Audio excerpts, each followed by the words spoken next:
Welcome to the Behind the Girl Boss podcast, where every woman's journey takes center stage. Join us in this safe space as we explore the ins and outs of business, career, mental health, the music industry, and more. Whether you're a go-getter or a dream chaser, we've got stories for you. Follow us on Instagram and TikTok for an exclusive backstage pass. Get ready to be inspired, empowered, and entertained. Welcome to the ride.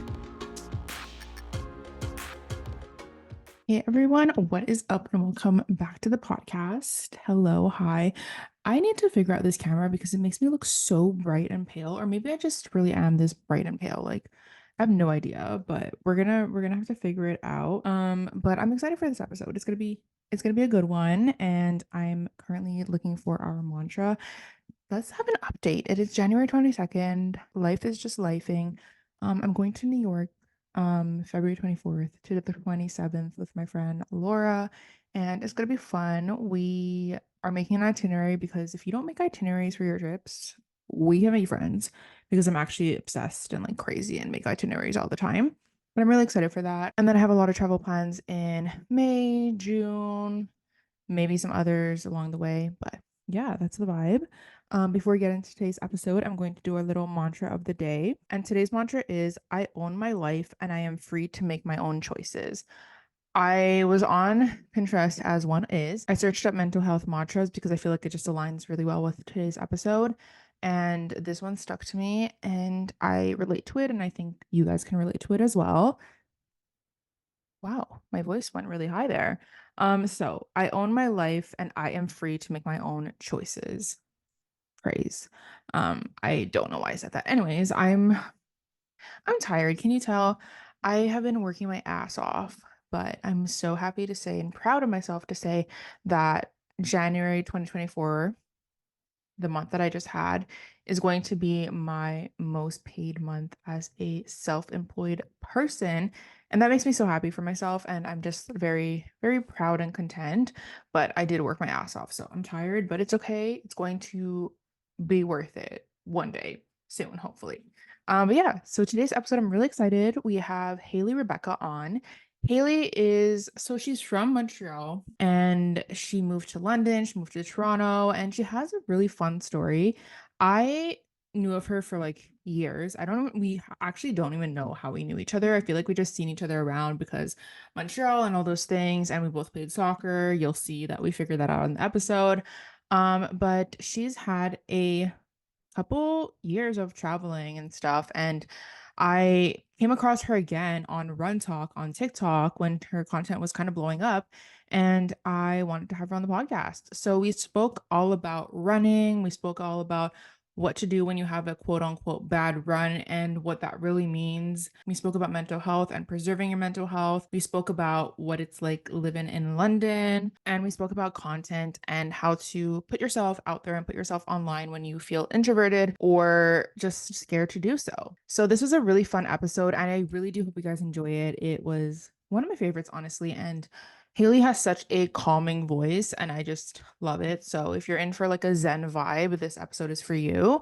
And yeah, keep on listening. Hey everyone, what's up and welcome back to the podcast. So today we have Hayley with us. So hi Hayley. Hi. Do you want to start off by telling us a little bit about yourself, who you are, what you do? Yeah, of course. My name's Hayley. A lot of people think my name is Rebecca, but it's Hayley. I am a Montreal-based running lifestyle travel content creator. Oh, I love that. Before we get into all that, though, I like to do a little hot seat segment to kind of just break the ice and know little fun facts. Okay, cool. So the first one is, I feel like you've done this quite a bit recently, but if you could pick up and move anywhere right now, where would it be? Even though you just moved back to I Montreal, know. but Okay, if I could move anywhere right now, it would be London. And I was literally there less than a week ago, but I used to live there and the visa situations are hard. But Mhm. if I could live anywhere, it would be there. Yeah, I've never been to London, but it's been on my bucket list and I really want to try and go by the end of the year. I don't even know what like fascinates me about it, but it just looks so beautiful there. I want to go so Yeah. badly. Wait, did you put it on your mood board or something for this I year? did. Yes, okay. So it's happening. It's It happening. is. It's happening. I told myself by December 31st, 2024, I'm going to be there. There you go.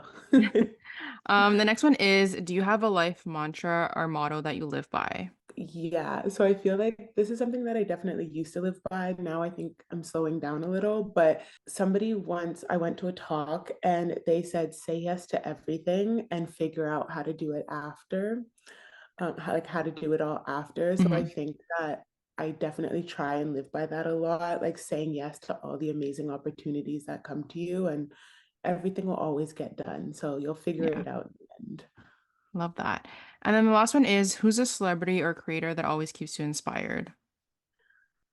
Um, Her name is Savannah Sashdev, Okay. and she's a running creator, and I just love her so much. Never She heard gets of her, but I will look her up. Yeah, you should. So as a creator yourself and someone that does share like a lot of their life online, what's something that you do for fun that many people may not know that you actually do?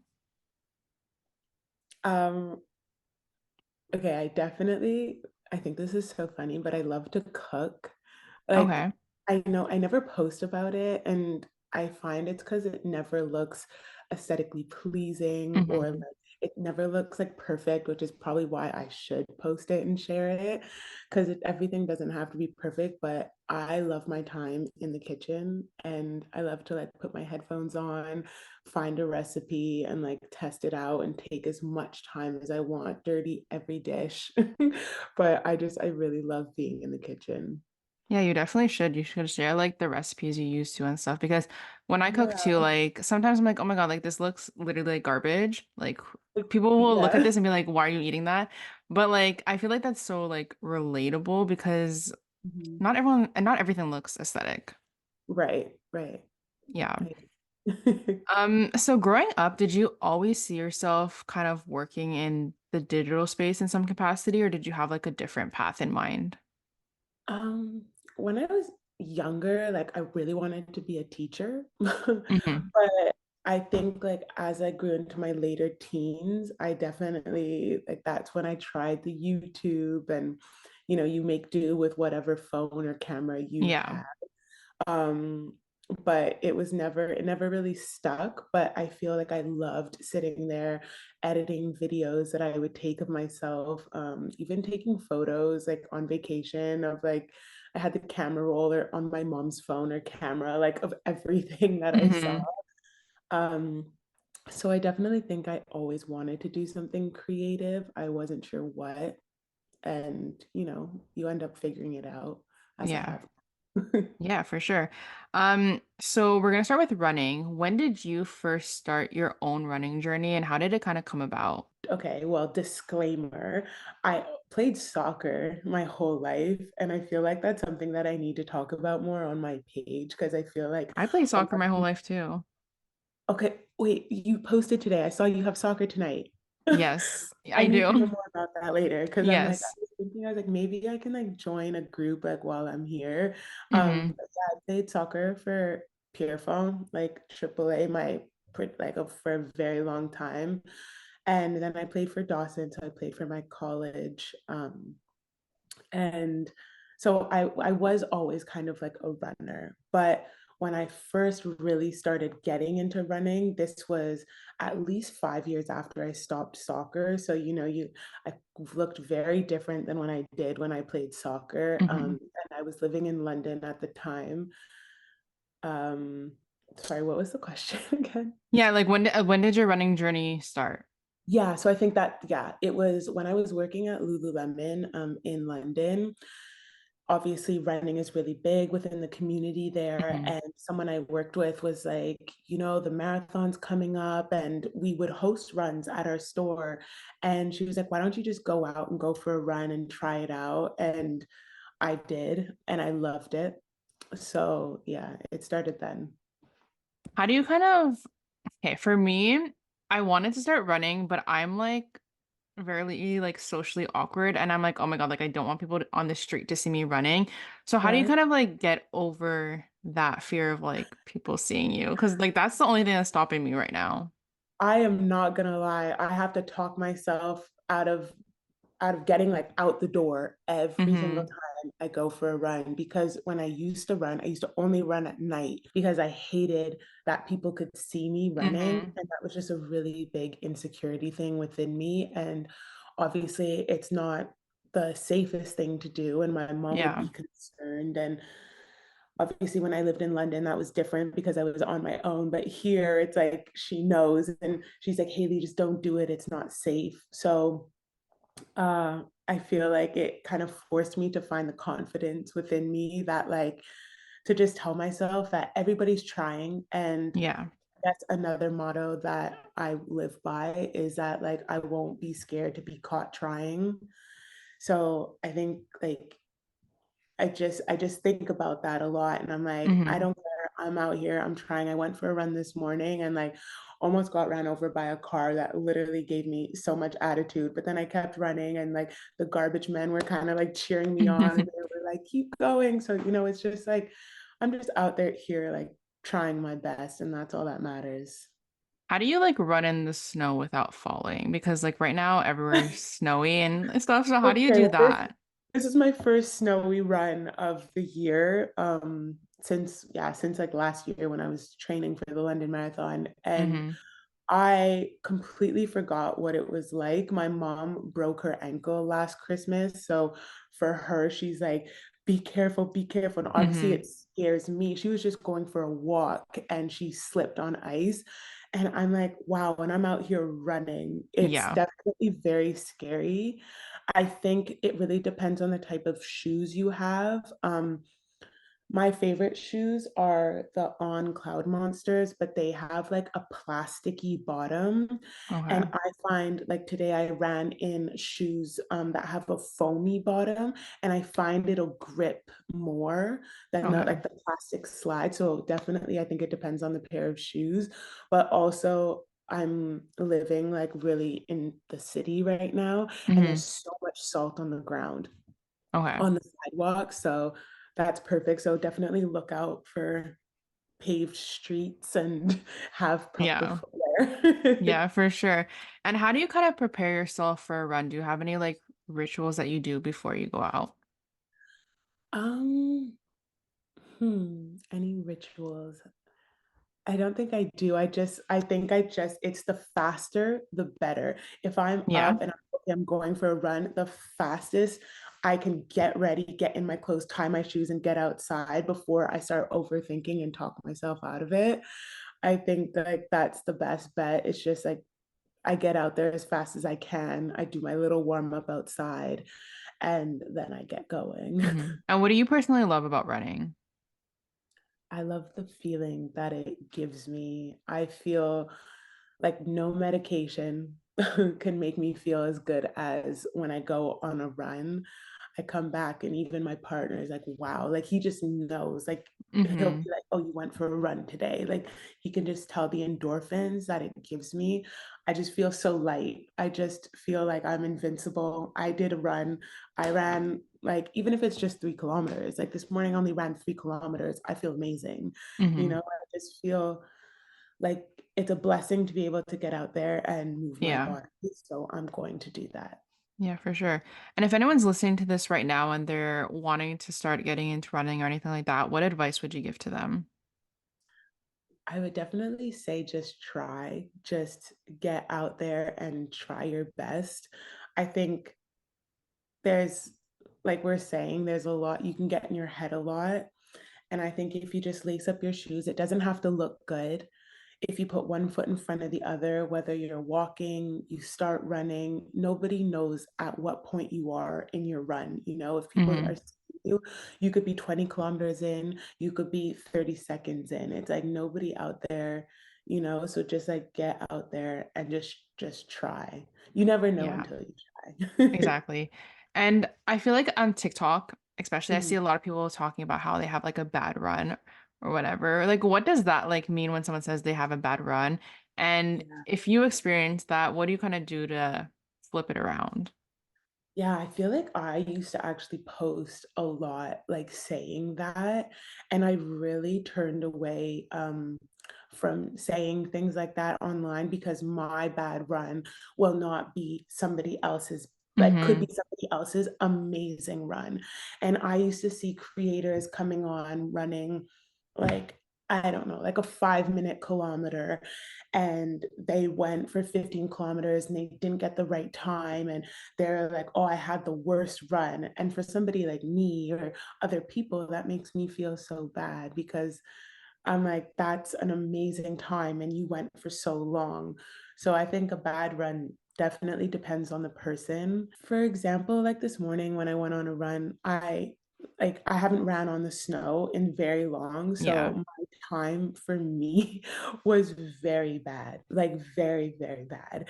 And but it still like felt good. So I know, so Hmm. I'm trying to find the positives within it. Like I know I didn't have a like didn't do the best time wise, but I still got out there and I moved my body and it felt good and it was beautiful outside. And I felt the cold on my skin. It was sunny for a little bit. So I'm getting like all those positives. So I Hmm. think it's if you're having a bad run, take that into account, but also try and find the positives within it.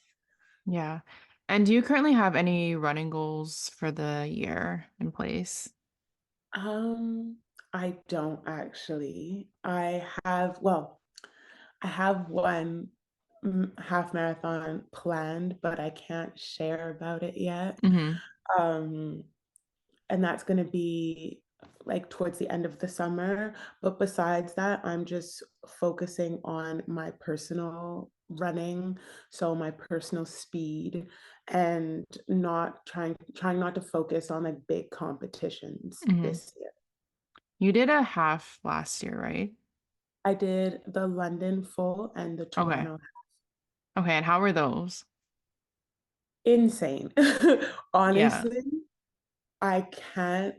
People ask me how the London Marathon was. And first of all, because it was my first marathon, they're like, oh, like you're spoiling yourself because you're starting with the best marathon in the world. There's 5 world majors, and London apparently is just the best of the best.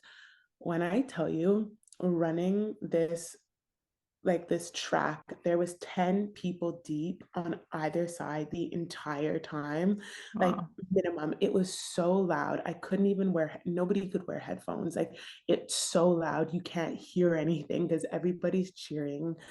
um and it was in my favorite city, and Hmm. I got to raise $5,000 for that, for mental health and addiction care, which felt amazing as well, to be able to help people. um, it was such an amazing experience. And I mean, my body was like broken after that, but you get back up and you're like, should I do it again? Like, can I do another one?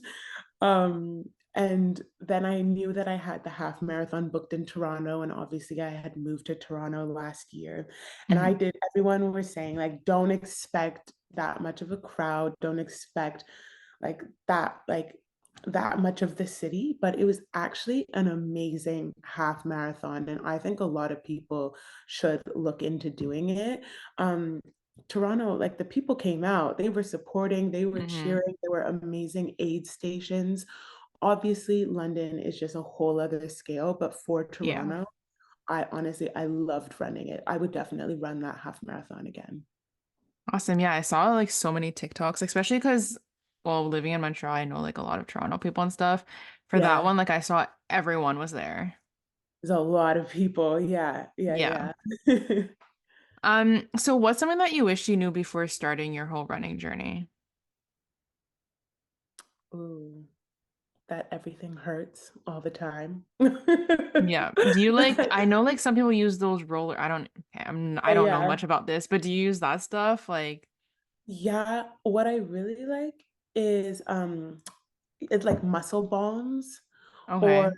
Sage has like a it's like a muscle roller. It's like this big and it rolls and it like smells like peppermint, and it's just like for your muscles. I love those things. Those I'll use a lot. Um, Okay. but yeah, everything's always hurting. Yeah. So I know like right now the big thing is run clubs. I see people hosting them and like starting them all over the place. Are you more of like you prefer solo runs? Do you like running with someone else? Do you like run clubs? What's the vibe? Um, I don't know, it's a love-hate thing, honestly, with run clubs. I don't know if you saw all the drama on TikTok of like the Toronto run clubs, but No, oh, go do a deep dive I into that. will. That was crazy. That happened about a week or two ago. But the Toronto run club scene is wild, which because they have they Toronto's on a lake. I'm like, you have an entire lakefront to run on. So I feel like people should go and like run there and use it. But in Toronto, the people really run through the streets and it's like really hard where the sidewalks are really slim and people are running on the sidewalks and then the streets and then there's pedestrians and cars. So I found it. I only went to run one run club in Toronto and it was really fast and I didn't go back because I was way too intimidated. Hmm. But I did go to a run club quite a bit in Montreal when I was here before. I'm going to try and find a new one now that I'm in a different area. I love a run club because you know you're running at a chill pace usually. And usually you go to run clubs and it's a talking pace, so you're keeping it like super chill, which I love, and you get to meet new people. And Hmm. I am incredibly shy and introverted, so going out I really have to force myself to go, but sometimes I go when I literally like would talk to nobody. You're running kind of like on your own. And sometimes I go when I'm trying to talk to like three people at once. Hmm. So it definitely depends. Um, and I feel like most often than not, run clubs are usually like extremely inclusive for everybody and nobody will get left behind. But then sometimes I just love going out and doing it on my own because I get to Yeah. go at my own pace. I get to stop when I want to stop. Like right now, I'm prioritizing running alone because I feel like I'm getting back into my running journey. So, yeah.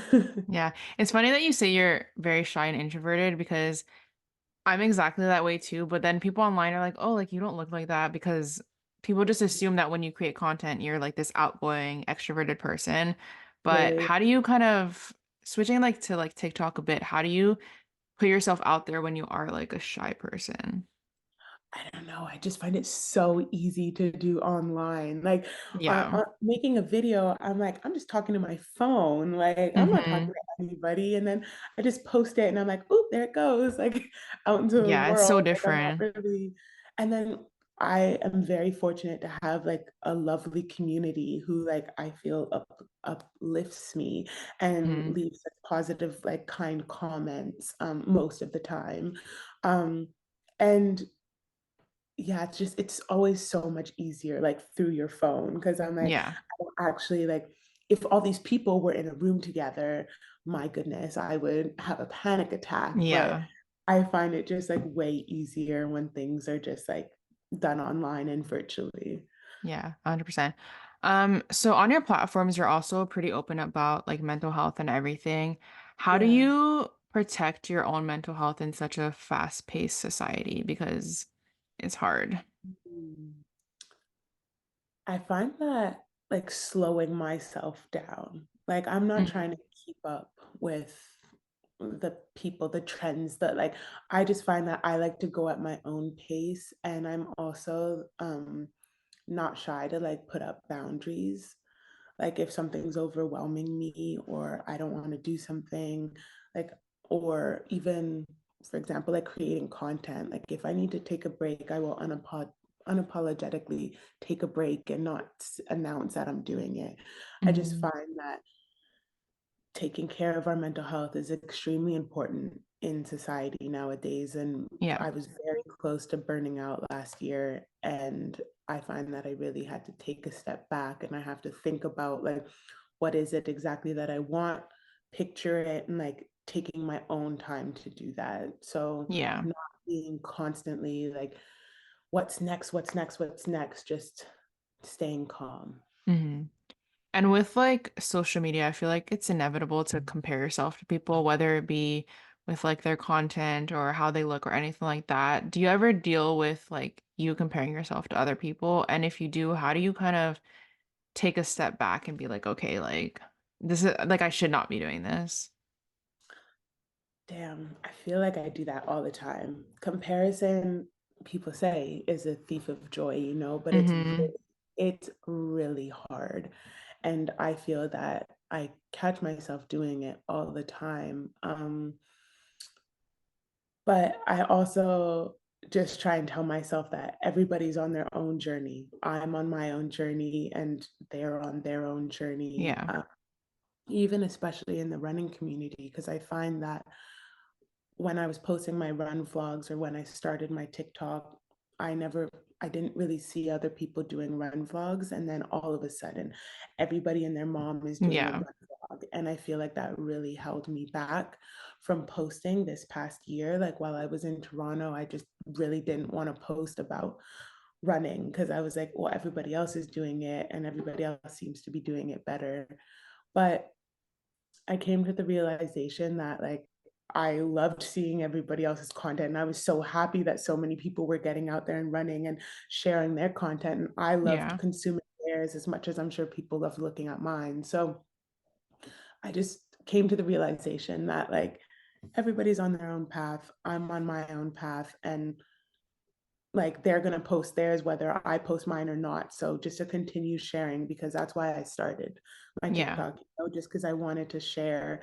And it's so fun to like look back at my content and be like, wow, look where I was at in my running journey, or look what gear I used to wear and stuff. Mm-hmm. So Yeah. And talking about TikTok, when you first started, was it like you started with running vlogs? yeah, I started my TikTok to document my running journey because in 2022, I was going to run the Toronto Waterfront Half Marathon. And I had to pull out of it because I was really getting really, really bad shin splints. And so I was just documenting my running journey and I loved it. That was like, it was my Mm-hmm. favorite thing. And talking about how your content has evolved and you can go back and watch, how would you say has it evolved? Has it been like your confidence kind of shows more, the editing style? What's changed about it? Hmm. Well, what's changed? I feel like some themes have changed. Like I feel like I sprinkle in a lot more, like I want to be sprinkling in a lot more travel content, especially this year with things that I have booked and that I'm going to be doing. I do want running to be my thing though. Like running will always be my core. Yeah. Um, Editing styles, I think are kind of the same, but I want to be able to like dabble in different forms of content like YouTube. And I think focusing more on Instagram as well, because I've been way too shy to post the content that I post on TikTok on my Instagram as well, because I know I have so many people that I know in my life on Mm-hmm. Instagram. So I think just being able to share more of that will be really important to me. But I think my editing style is the same. Maybe I should switch it up a little. But you currently have over 40,000 followers on TikTok. This type of growth, did it happen like really gradually? Did you have a viral video? How did you get to like that point? I had a viral video that actually had nothing to do with running. I was in Jamaica last year for Christmas and I got my hair braided by my aunt. And this video got, I want to say, over 7 million views. Um, and I think that really, like, I grew almost like 10,000 followers just from that post alone. And then I think a lot when I was posting about the London Marathon, I was getting a lot of traction because of Hmm. that. Um, but yeah, that was the one very, very viral video. And you speak about your TikTok following kind of as like a community. How do you make sure it feels like a community rather than like people following? Like, how do you make them feel like they're a part of it? Because I know like some people I follow, it's very like, okay, like I follow this person, I'm like just a follower versus there's some people that make you feel like, okay, like this is like a fun little community. So how do you make sure you kind of do that? I think I do that by, for example, like hosting events. Like before I left Toronto, like I hosted a community spinning event and I like put it out there. I was like, if anybody wants to come, I know classes can be very expensive sometimes. So it was like a free event. I got products from like Guru, Used to the People, NYX, to share with my community. So hosting like certain events, but then specifically like on app, I feel like it's super important to engage with the community. So like if somebody's taking the time out of their day to comment on your post, I think it's really important to answer them back. Um, and even like following certain people in your community, if you have like people commenting like a lot and you see that they're loving your content, then like make sure to give them a follow and like support them as well. And um yeah, even like answering DMs, for example, like on Instagram. This is new to me, but a few months ago I realized that going into your DMs and then there's like even like hidden extra like Yeah. DMs. I was like, oh my goodness, I missed out on so many messages and I felt so bad, but just like making sure you're going in and you're like answering like DMs as well. Again, like if somebody's sending you a long message and like they want to engage with you. So like just making sure that you're doing Yeah. that. Yeah, for sure. And as of right now, do you do content creation full time or do you also have another job? No, I have a full-time job. I would Okay. love content to be my full-time job at some point, but I do work for a nonprofit. Okay, cool. And how do you kind of balance everything you have going on in your life? Because then you have your full-time job, you do have a partner, you have friends, a social life, then you have content creation, and then you also need time for yourself. Or I know some people don't need that, but I feel like I need to just have alone time sometimes and just be by myself. So how do you kind of balance everything? Yeah, it's been a really hard transition. I find last year I was like, I need to have a bit more of a plan coming into this year. And I think like really utilizing my calendar and like blocking out Hmm. certain things and like knowing like certain days will be for filming. I just think like being like extremely organized, especially now that I'm back in Montreal, it's like I have to add my family on top of that. Like my Yeah. family wants family time. My partner has never been to Montreal before, so it's like taking time to explore the city with him.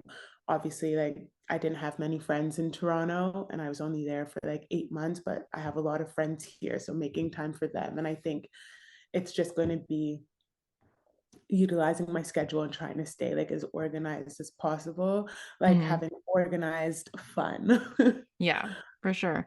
So the last part of our podcast, I asked people on Instagram to ask you questions, and I picked two of my favorite ones. So the first one is, if you could collaborate with any TikToker, who would it be, and what kind of content would you want to create?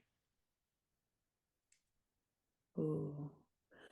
I honestly think it would be with Savannah, the one I spoke about earlier, because she's a running creator and she had a meetup in Toronto when I was there last year. And I met up with her and we have each other's numbers and we text here and there, but we've never been like that was the only time we were in the same city at the same time. Hmm. She's from London, and I would just love to create running content with her. She's just like always unfiltered, showing it exactly as it is. She doesn't care. She gives everybody like her, you don't like her, you don't like her, but I absolutely love her. Love that. And then the last question is, are there any self-care practices you incorporated into your daily routine? As of this year, I've told myself I'm journaling every single day this year, no matter what. And I've been doing a great job of it. I got myself a new notebook, I got myself all my favorite colored markers. And I think that taking my time, kind of like I suppose, like my TikTok videos and taking pictures and stuff, it's like Hmm. so nice to go back, but actually Yeah, like read how I was feeling emotionally during that time. So I'm taking time to journal and I'm like yeah. lighting my candle, I'm making my tea, and I find it's really giving me like a little moment of pause before or after or during my day. Yeah.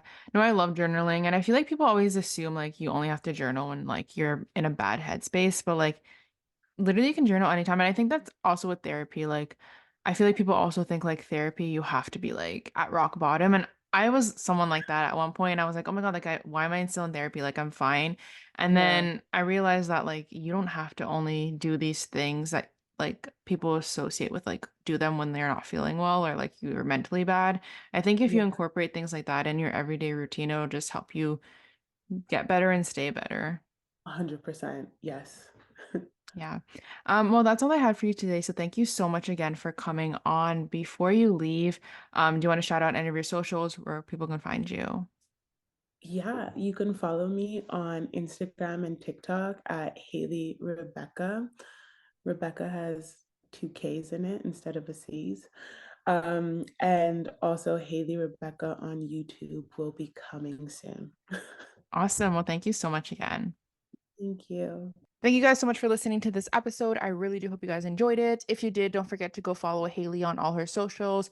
Go show her some love. Go show her some support. She has such cool content coming. YouTube is starting soon. I'm excited. If you want to follow me, please don't be shy. You can follow me either at Behind the Girl Boss or at It's Amanda Wan. You can check out my YouTube channel. It's Amanda Wan. I post every single week on there. And this podcast is also on there now. So if you didn't know, you can watch my YouTube on podcast. You can watch my podcast on YouTube as well as my vlogs if you're watching this on Spotify.